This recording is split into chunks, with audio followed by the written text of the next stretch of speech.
ఏదో పడి ఏడుస్తూ కాలయాపన చేయడం అనేది సరైన నిర్ణయం కాదు రాజు గారు.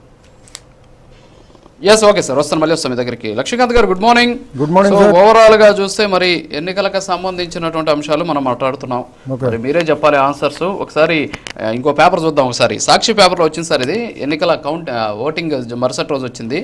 ఏంటి అంటే ముఖేష్ కుమార్ మీనా CEO మాట్లాడినటువంటి మాటలు. ఏమని మాట్లాడారు అంటే, ఈసారి ఎన్నికల్లో రాత్రి 12 గంటల వరకు 79.40% నమోదైనట్లు మంగళవారం మధ్యాహ్నం CEO ముఖేష్ కుమార్ మీనా తెలిపారు. కొన్ని పోలింగ్ కేంద్రాల్లో రాత్రి 2 గంటల వరకు ఓటింగ్ జరిగినందున ఎక్కడ ఎంత ఓటింగ్ జరిగిందో పూర్తి వివరాలు రావడానికి ఆలస్యం అవుతోందని వివరించారు.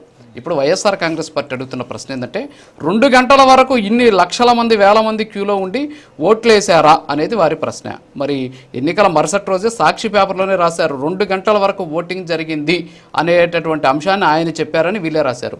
మరి ఆ రోజు అడగాలి కదా, 2 గంటల వరకు ఓటింగ్ జరగదా, ఏం మాట్లాడుతున్నారండి మీరు?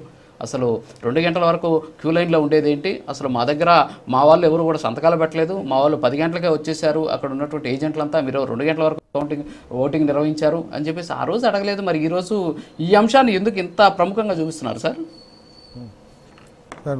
ముందుగా మీకు ప్యానల్ సభ్యులకి అందరికీ నమస్తే అండి.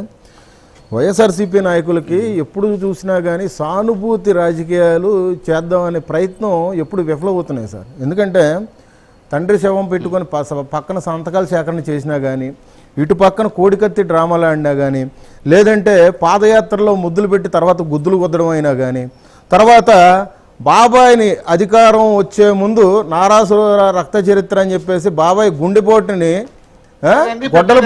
గొడ్లపోటుని గుండెపోటుగా చిత్రీకరించే ప్రయత్నం కానీ ఇవన్నీ చూసుకుంటా ఉండంటే సానుభూతి రాజకీయ. సార్ ప్లీజ్ దయచేసి మాట్లాడద్దు, నన్ను పూర్తిగా మాట్లాడండి. ఇప్పుడు ఇవన్నీ సానుభూతి రాజకీయ